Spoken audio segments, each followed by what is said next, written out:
Hello, how are you, my friend? I am your host and teacher, Yogesh Kaushik.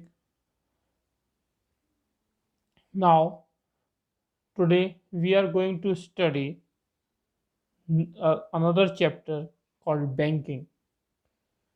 In this chapter, we are going to study about commercial bank and about central bank and their functions and credit creation. Okay, first let's start with banking. What is banking? Commercial bank, sorry.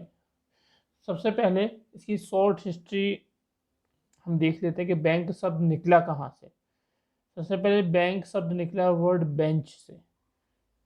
Bank शब्द actually निकला है Greek word बैंको, जिसका मतलब था bench. Starting में लोग पैसे का काम, लेन देन का काम बेंच पे बैठ के करते थे, इसलिए उसको बेंच बैंकों कहा जाने लगा, जो आज मॉडर्न एज में हम उसको बैंक बोलते हैं। सबसे पहला यूनिट है commercial bank. So what is commercial bank? Commercial bank is a financial institution which perform the functions of accepting deposit from the public and making loans and investment with the motive of earning profit. Bank क्या करता है? Bank एक ऐसा financial institution है जो deposit को accept करता है और लोन देता है। और जो डिपॉजिट हम जमा कर, जैसे मेरे पास एक्स्ट्रा पैसे हैं 1 लाख रुपीज़ मैंने बैंक में जमा किए, बैंक क्या करेगा? बैंक उसको रखेगा नहीं, बैंक उसको लोन दे देगा किसी फाइनेंशियल, किसी भी प्रोडक्शन यूनिट को, जिसको एज अ कैपिटल यूज़ कर सकता है। तो प्रोडक्टिव पर्पस के लिए वो बैंक क्या करेगा? उससे प्रॉफिट कमाएगा। जैसे मुझे 5% देगा और उससे 15% लेगा, जो बचा हुआ 10% है क्या रहेगा? वो बैंक का इनकम रहेगा। तो बैंक एज अ मीडिएटर काम करता है, हमसे पैसा लेके किसको देता है? नीडी पर्सन को देता है, राइट। अब आता है functions of bank. There are mainly 2 functions of bank, the primary function and secondary function. So what is the primary function of bank? First, accepting deposit, deposit को एक्सेप्ट करना। Bank 3 तरीके से डिपॉजिट को accept करते हैं। पहला है saving bank account. Saving bank account कौन खोलता है? हम और आप खोलते हैं। हम अपनी छोटी छोटी सेविंग्स को उसमें डालते हैं, जिसमें रेट ऑफ इंटरेस्ट कम होता है। इसमें हमें डेबिट कार्ड भी मिलता है और साथ में चेक फैसिलिटी भी मिलती है। हम चेक से भी पेमेंट को निकाल सकते हैं और चाहे तो एटीएम के थ्रू हम पेमेंट को निकाल सकते हैं। बट लेकिन इसका ड्रॉबैक क्या है? इसमें रेट ऑफ इंटरेस्ट बहुत कम मिलता है और नंबर ऑफ ट्रांजेक्शन्स भी इसकी लिमिटेड रहते हैं। सेकेंड आता है करंट अकाउंट। करंट अकाउंट क्या है? करंट अकाउंट बेसिकली बिजनेसमैन के लिए अकाउंट होता है, क्योंकि बिजनेसमैन को एक दिन में कई बार पैसा आता है, लगातार पैसा आता रहता है, तो वो एक दिन में कई बार, तो इसकी फैसिलिटी क्या है? करंट अकाउंट की फैसिलिटी कि करंट अकाउंट में जितनी बार भी चाहे पैसा जमा किया जा सकता है और जितने बार भी निकाला जा सकता है, कोई लिमिट नहीं है। जैसे सेविंग बैंक में लिमिट थी ना कि एक दिन में आप 3 या 4 ट्रांजेक्शन कर सकते थे, लेकिन इसमें कितने भी ट्रांजेक्शन कर सकते हैं आप। इसमें कोई भी रेट ऑफ इंटरेस्ट नहीं दिया जाता, क्योंकि जो ओनर होता है, जो बैंक का अकाउंट होल्डर होता है, उसको एक भी पैसा इंटरेस्ट नहीं, बल्कि उनसे चार्जेस लिए जाते हैं। इसका मिनिमम रिक्वायरमेंट ज़्यादा होता है कि मिनिमम बैलेंस को उसको मेंटेन करके रखना पड़ता है। इसमें एटीएम फैसिलिटी नहीं होती, आपको चेक फैसिलिटी दी जाती है। चेक के थ्रू आप विड्रॉवल और पेमेंट कर सकते हो। थर्ड आता है फिक्स डिपॉजिट या टर्म डिपॉजिट। ये फिक्स टर्म के लिए किया है। सपोज मैंने ये आपका 1 वीक से लेके 5 ईयर्स तक का हो सकता है, 10 ईयर्स का भी हो सकता है, 25 ईयर्स का भी हो सकता है। ड्यूरेशन जैसे जैसे बढ़ता जाएगा वैसे वैसे आपका रेट ऑफ इंटरेस्ट कम होता जाएगा। तो इसमें रेट ऑफ इंटरेस्ट ज़्यादा मिलेगा आपको। आप मिड टर्म में पैसा नहीं निकाल सकते, और मिड टर्म में आप पैसा निकालते हो तो आपको वो रेट ऑफ इंटरेस्ट नहीं मिलेगा जो फिक्स डिपॉजिट का है। नॉर्मली जो आपका सेविंग बैंक अकाउंट में रेट ऑफ इंटरेस्ट था 4% और 5% है, जबकि इसमें अगर हम फिक्स डिपॉजिट कराते हैं तो हमें 7, 8, 9 यहाँ तक कि 10 और 11% तक 2008 ऐसा ईयर था जहाँ पे रिसेशन आया था। तो उस टाइम 2008 में सत्यम स्कैम के टाइम पे ये एफडी का रेट 11-12% तक पहुंचा था, क्योंकि उस टाइम पे लोगों को इन्वेस्टमेंट करने में, इकोनॉमी डाउन थी तो लोग एफडी ज़्यादा कर रहे थे। ठीक है,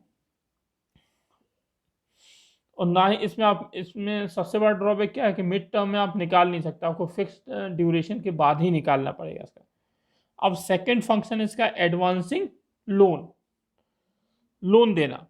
तो सबसे पहले 3 तरीके से लोन देता है। पहला है cash credit. Cash credit refers to loan given to the borrower against the current assets like share, stock and bond. इसको शेयर, स्टॉक या बॉन्ड्स के अगेंस्ट मॉर्टगेज रख के लोन दिया था। इसमें क्या किया जाता, पूरा अमाउंट आपके अकाउंट में, जो लोन लेने वाला है उसके अकाउंट में जमा कर दिया जाता, और अगर वो एक पैसा भी ना निकाले, ठीक है, तो उसे बिल्कुल इंटरेस्ट नहीं देना पड़ेगा। अगर वो 100 रुपये निकालता तो 100 रुपये इंटरेस्ट देना पड़ेगा। मतलब जितना अमाउंट वो विड्रॉ करेगा उतने पे उसको इंटरेस्ट देना पड़ेगा, बाकी अमाउंट आपका बैंक में पड़ा रहेगा। सेकेंड आता है demand loan. Demand loan refers to those loans which can be recalled on demand by bank at any time.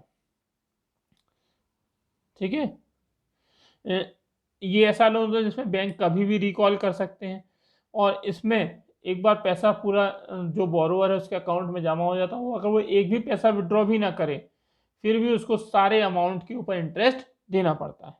Third आता है short term loans. They are given to a personal loan against some collateral security. ठीक है, collateral security, collateral जानते हो आप, बिना किसी collateral के, जमानत के कोई भी बैंक लोन नहीं देगा, क्योंकि सिक्योरिटी की ज़रूरत पड़ती है। सिक्योरिटी, ये एक सिक्योर्ड लोन है जो कि बोरोवर को देता है बैंक। इसमें सारा अमाउंट बैंक में बोरोवर के अकाउंट में जमा हो जाता है, और सारे अमाउंट पर ही उसको इंटरेस्ट देना पड़ता है। अब आता है सेकेंडरी फंक्शन। सेकेंडरी फंक्शन में पहला है ओवरड्राफ्ट फैसिलिटी। ये बेसिकली उन कस्टमर को, जो वैल्यूएबल कस्टमर है, जिनकी एट ए टाइम जो 5 लाख, 10 लाख या 50 लाख रुपए अपने, ये ज़्यादा अमाउंट ट्रांजेक्शन का रेगुलर बेस पर ज़्यादा ट्रांजेक्शन होता है, उनको दिया जाता है।